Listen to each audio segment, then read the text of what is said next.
Pärast aastaid, mil ta käitus nii, nagu oleks Hiina Taiwani allutamine vältimatu, sai president Xi Jinping just tõsise äratuse. Midagi surmavat on just sisenenud Taiwani väina ja see on andnud jõudemonstratsiooni, mis on Hiinat alandanud. Aga siin on konks. Jõudemonstratsioon ei tulnud Taiwanilt. See oli hoopis üks teine Hiina vaenlane Indo-Vaikse ookeani piirkonnas, kes just näitas, et suudab Hiina igal ajal ja igal pool hävitada. Jaapan on areenile astunud ja tegi seda suure pauguga.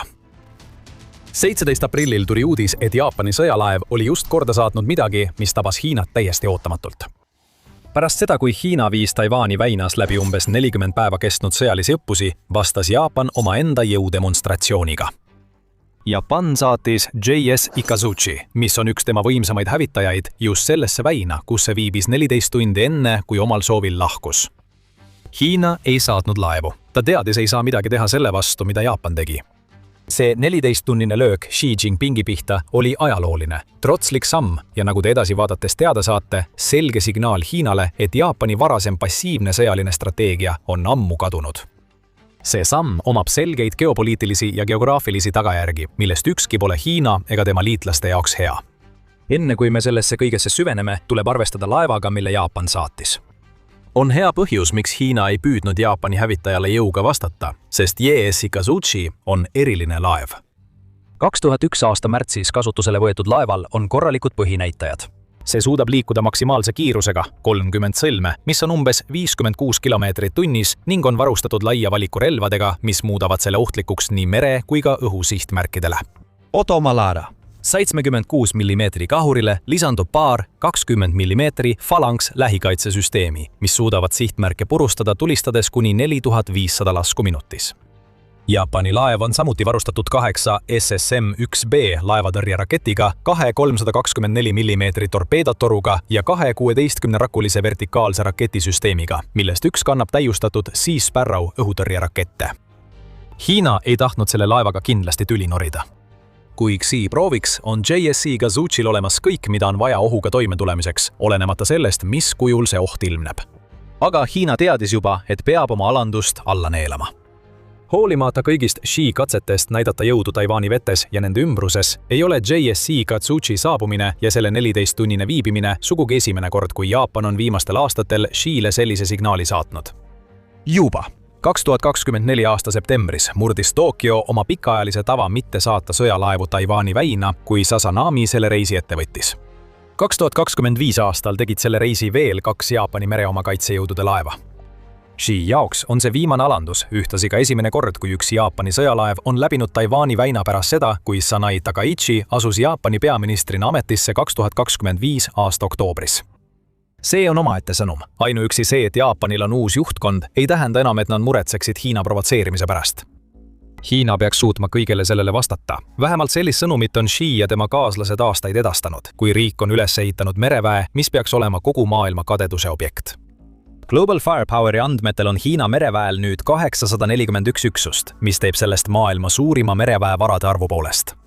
Hiina on samuti teisel kohal mereväe kogu tonnaažilt, nii et riigil on suured laevad, mis kujutavad endast ohtu. Selle ülesehituse idee oli võimaldada Hiinal domineerida Indo-Vaikse ookeani piirkonna vetes nii ülekaalukalt, et riigid nagu Jaapan kardaksid isegi oma sõjalaevadega sõita vetes, mille vastu Hiinal on isegi vähimgi huvi.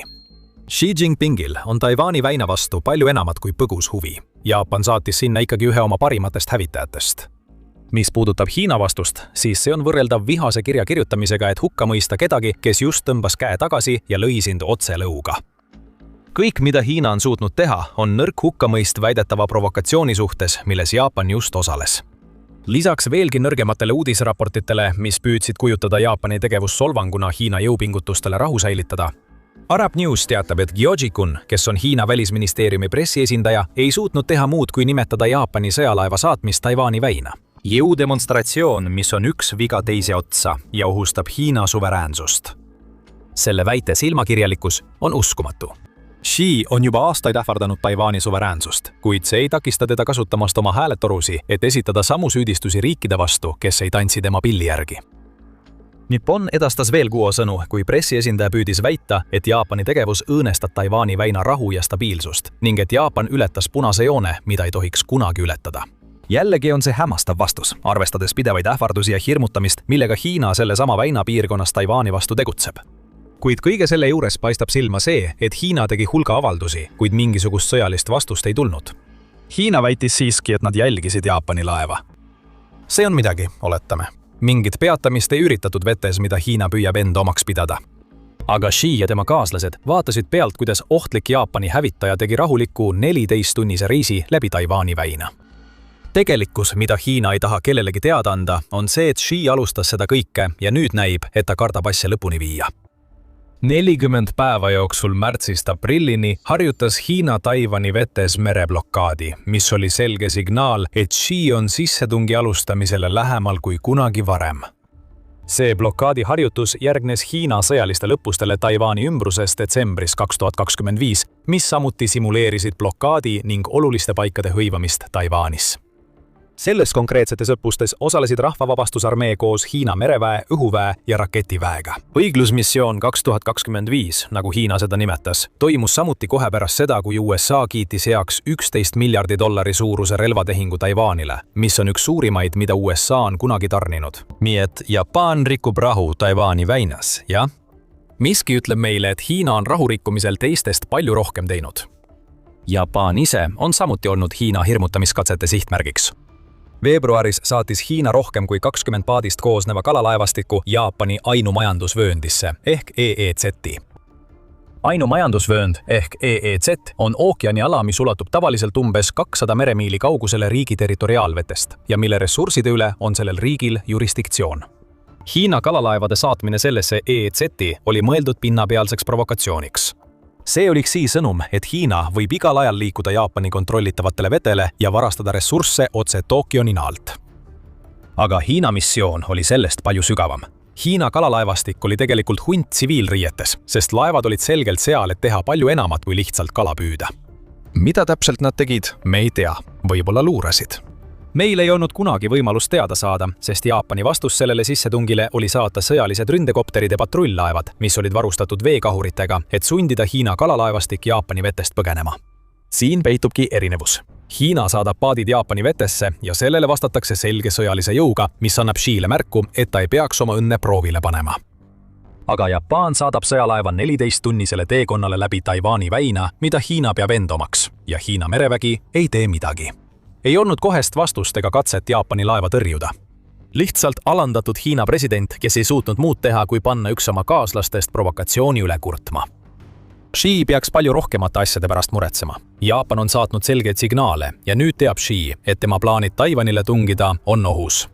Nende plaanide jaoks kerkib nüüd esile mitu probleemi ja me hakkame kõiki neid põhjalikult uurima. Aga enne kui me seda teeme, vaatate saadet The Military Show. Me toome teieni kogu pildi, mis peitub pealkirjade taga. Vajutage telli, et ei jääks ühest videost ilma. Nii et see, mida Jaapan just Taiwani väinas tegi, saatis sõnumi Xile. Tegelikult 2 sõnumit. Esiteks on Jaapan andnud Hiina presidendile teada, et ta ei saa lihtsalt harjutada Taiwani väina blokaadi ja loota, et pääseb sellest puhtalt. J.S. Ikatsuchi reis läbi selle veetee on sisuliselt Jaapani sõnum Hiinale, et ükski blokaad ei peata neid. Kui Jaapani laevad tahavad sõita, siis nad ka sõidavad. Aga teine sõnum, mis on Xi vaatenurgast palju olulisem, on see, et Jaapan ei järgi enam passiivset sõjalist lähenemist, mis on aastakümneid määranud tema rolli Indo-Vaikse ookeani piirkonnas. See hoiak tähendas, et Jaapan pühendus aastateks vaid oma piiride kaitsmisele. Jaapanil polnud tegelikult sõjaväge, vähemalt mitte sellises mõttes, et ta võiks kasutada seda teise riigi ründamiseks. Tal oli iseenda kaitseks loodud armee, kuid see ei tegutsenud aktiivselt, näiteks ei saatnud sõjalaevu vetesse, mis ei kuulunud Jaapanile. Aga viimase 2 aastakümne jooksul on Jaapanis palju muutunud. Märgid sellest ulatuslikust muutusest Jaapani doktriinis hakkasid ilmnema juba 2015 aasta septembris. Just siis teatas BBC uutest seadustest, mille kehtestas tollane peaminister Shinzo Abe, mis võimaldasid palju laiemat tõlgendust selle kohta, mida riigi põhiseadus lubab. See põhiseadus, täpsemalt artikkel 9, mis võeti kasutusele pärast teist maailmasõda, ütleb: Jaapani rahvas loobub igaveseks sõjast ning jõu kasutamise ähvardusest või kasutamisest. Abe uus seadus tõi mängu midagi, mida nimetati proaktiivseks patsifismiks. Lühidalt öeldes muutsid ohud Jaapani riiklikule julgeolekule varasema põhiseaduse justkui reliktiks. Patsifism töötab ainult siis, kui pole teist riiki, mis viib läbi massiivset sõjalist ülesehitamist, mille eesmärk on selgelt saada Indo-Vaikse ookeani piirkonna võtmetegijaks. üle 10 aasta hiljem teatab East Asia Forum, et Jaapani vaikne eemaldumine patsifismist muutub üha valjemaks. Riik on kasutusele võtnud oma ametliku julgeolekuabi ehk OSA-mehhanismi, mis võimaldab Jaapanil anda Jaapani kaitsetehnikat riikidele, mida Jaapan peab samameelseteks. See programm, mis käivitati 2023 aastal, on selgelt loodud selleks, et varustada riike, kes võitlevad türannia vastu. Summad, mida Jaapan selle programmi raames jagab, on sõjalises mõttes väikesed. Ainult $12,5 miljonit 2023 aastal kuni $31,2 miljonit 2024 aastal ja siis $44,3 miljonit 2025 aastal. Tõenäoliselt märkate siin mustrit. Iga mööduva aastaga kulutab Jaapan üha rohkem raha sõjalisele abile teistele riikidele, kusjuures enamik neist annetustest keskendub riikidele, mis asuvad mereteede ääres, mida Jaapan peab oluliseks nii kaubanduse kui ka julgeoleku seisukohalt. Hiina ihaldab paljusid neist samadest mereteedest. Xi peab osad ilmselgelt ohuks. Jaapan on juba teatanud, et tema osa eelarve on 2026 aastal $116 miljonit, mis on rohkem kui kahekordne summa võrreldes 2025 aastal kulutatuga. See, mida me siin näeme, on magava hiiglase ärtamine. See algab väikestest sammudest. Miljonid dollarit sõjaliseks abiks riikidele, kes juhuslikult on Hiina vastu, ning sõjalaevade saatmine ainsasse veekogusse, kus Hiina tahaks näha ainult omaenda sõjalaevu. Aga see on Jaapan, kes loobub aeglaselt patsifismist, mis on aastakümneid määratlenud riigi välis- ja kaitsepoliitikat. Jaapan saab aru, et ta on ainus riik kogu Indo-Vaikse ookeani piirkonnas peale Taiwani, kes suudab Xi sissetungiplaanidesse tõsise kiilu lüüa. Ja asi ei seisne ainult Jaapani sõjalises jõus. Xi jälgib ja muretseb, sest ta teab, et Jaapan kujutab endast kogu Hiina mereväe jaoks geograafilist lõksu, kui ta otsustab Taiwani rünnata. Hiina suurim probleem. Probleem Jaapaniga seisneb selles, et Jaapan ei ole ainult üks saar. See on üks suur saar ja palju väiksemaid saari, mis ulatuvad Ida-Hiina merre ning annavad riigile soodsad positsioonid Filipiini meres ja vajadusel ka Lõuna-Hiina meres.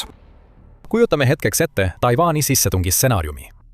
Xi ideaalne stsenaarium oleks see, et Hiina saaks Taiwani sisse tungida, ilma et teised riigid hooliksid.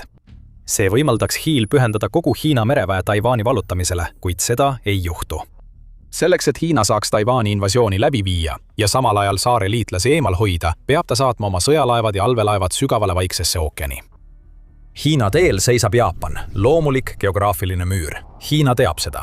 Seda müüri nimetab Hiina esimeseks saarteahelaks, mis ulatub Jaapani lõunaosast Okinawast kuni Taiwanini.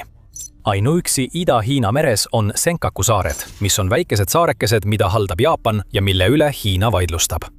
Need saarekesed, mis tunduvad oma suuruse tõttu tühised, asuvad vahetult Miyako väinast põhja pool, kust Hiina sõjalaevad peaksid läbi minema, et jõuda Vaikse ookeanini.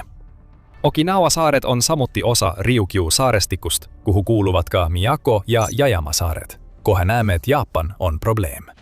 Hiina sooviks takistada igasugust USA vägede abi jõudmist Taiwanile, kuid ta ei suuda seda teha, kui Jaapan kasutab oma sõjalaevu Miyako väina sulgemiseks. Xi'l on võimalus proovida ise väina blokeerida. Nagu South China Morning Post märgib, annaks see Hiinale võimaluse sisuliselt võtta Jaapani saarestik pantvangi. See pole aga sugugi ideaalne lahendus. Esiteks, kui Hiina sõjalaevad on hõivatud blokaadiga, ei tee nad midagi, mis takistaks USA laevu üle Vaikse ookeani saata. Miyako väinast võiks potentsiaalselt saada teise mereväe lahingu toimumispaik, mis asub Taiwanist kaugel, ja Xi ei saa endale lubada oma tähelepanu hajutamist. Rääkides tähelepanu hajutamisest, siis Jaapan ei võtaks Hiina katset luua blokaad Jaapani territoriaalvetes sugugi kergelt. Hiina võiks küll proovida, kuid tõenäoliselt laseks Jaapan valla oma sõjalaevad ning sihiks Hiina aluseid mandrilt ja väikestelt saartelt välja lastud rakettidega. Just nende saartega, mida Hiina sooviks muuta ebaolulisteks. Lisaks on Xi jaoks olemas Okinawa probleem. See saar võib olla kõige muljetavaldavam monument Jaapani ja Ameerika sõjavägede koostööle. Praegu on USA Okinaval mitu sõjaväebaasi ja seal paikneb 80 000 inimest. Nendest 80 000 inimesest on peaaegu 30 000 tegevteenistuses sõjaväelased, kes kuuluvad kõigisse USA relvajõudude harudesse. See USA kohalolek tähendab, et iga Hiina otsene rünnak Okinawale, mis oleks peaaegu vältimatu, kui kumbki riik blokeerib Miyako väina, tooks USA mängu Hiina sissetungi ajal Taiwanile. USA võib niikuinii sekkuda, kuid neil oleks veelgi suurem ajend, kui Hiina raketid hakkaksid ootamatult tabama Ameerika baase. Jaapan on juba mõnda aega vaikselt selleks valmistunud. Kui neil on vaja blokaadi kehtestada, on neil selleks laevad olemas. Sellised laevad nagu JS Ikatsuchi oleksid muidugi hindamatud, kuid võib-olla veelgi olulisemad oleksid Jaapani helikopterikandjad JS Izumo ja JS Kaga. Need kandjad ei vea enam ainult koptereid. Jaapan on need ümber ehitanud nii, et igaüks neist mahutab 12–15 F-35B hävitajat. Kui sellele õhujõule lisada veel 48 kaasaegset hävitajat, siis on Jaapanil merevägi, mis suudab Hiina omaga konkureerida. Kui mitte laevade arvult, siis kindlasti tulejõult. Vähemalt on see merevägi, mis suudaks Miyako väina blokeerida, seni kuni USA jõuab kohale oma lennukikandjate ja hävitajatega. Võib-olla võiks Xi loota, et Jaapan ei taha Taiwani pärast võitlusse sekkuda, kuid need lootused on purunenud. Vaid mõned nädalad pärast Jaapani peaministriks saamist teatas Sanai Takaichi, et igasugust Hiina sõjalise jõu kasutamist Taiwani vastu peetakse Jaapani jaoks eksistentsi ohustavaks olukorraks. Isegi kui jätta kõrvale selge eemaldumine oma enesekaitsekesksest doktriinist, mida me oleme näinud, on see selge märk, et Jaapan astuks Hiina vastu võitlusse, kui Xi viib oma plaanid Taiwani sissetungiks ellu. Siin ei ole mingit kaheti mõistmist, see on ühemõtteline. Jaapan ütleb Hiinale, et see, mida Xi plaanib teha, kujutab endast piisavalt suurt ohtu, et Jaapan vastaks sõjalise jõuga. Xi pidas end Indo-Vaikse ookeani piirkonna võimukujundajaks. Ühe sõjalaevaga on Jaapan tõestanud, et see ei vasta tõele, jättes Hiina presidendi alandatuks. See on klassikaline jaapanipärane tagasihoitud väljendus, kuid sõnum on valju ja selge. Mis puudutab seda, mis edasi saab, siis Hiina ja Jaapani vahel hakkab toimuma veelgi rohkem vaidlusi. 20. aprillil teatas First Post, et Hiina on saatnud sõjalaevad Vaikse ookeani piirkonda õppusi läbi viima, mis toimuvad mittejuhuslikult samal ajal, kui USA, Jaapan ja Filipiinid alustavad oma ühiseid sõjalisi õppusi. Hiina üritab taastada osa oma kaotatud uhkusest, kuid tema sõnum ei kõla eriti valjult, kui Jaapan demonstreerib just neid partnerlusi, mis Hiinat kõige rohkem muretsema panevad. Ja tuhandete kilomeetrite kaugusel tunneb üks Xi liitlastest neid vapustusi. Alles 15. aprillil saatis Vladimir Putin Venemaa Vaikse ookeani laevastikust 2 fregatti ja varustusaluse 5-päevasele visiidile Hiinasse. Jaapani sammuajastus Taiwani väinas ei ole kindlasti jäänud Vladimir Putini tähelepanuta. Xi sai peamise sõnumi kätte, kuid Jaapan andis ka Vladimir Putinile teada, et kõik tema meeleheitlikud katsed Xi ligi pugeda ei jää märkamata. Ülimoodne Jaapani hävitaja on ideaalne vastus neile vanadele fregattidele, mille Venemaa saatis Hiinasse. Jaapan saatis midagi surmavat Taiwani väina. Ei Xi ega Vladimir Putin saa selle vastu midagi teha. Ja rääkides Venemaa juhist, siis ta ei saa midagi teha Jaapani ettevõtte vastu, mis on just teinud midagi pöörast, et aidata Ukrainat sõjas Venemaa vastu. Uus partnerlus on õitsemas ning Ukrainasse suunduvad relvad on vaid selle liidu alguspunkt, mis võib ümber kujundada nii Euroopa kui ka Indo-Vaikse ookeani piirkonna. Saate rohkem teada meie videost ning kui teile see video meeldis, siis kindlasti tellige meie kanal, et näha rohkem meie kajastusi viimastest arengutest muutlikus Taiwani olukorras. Ja nagu alati, aitäh vaatamast!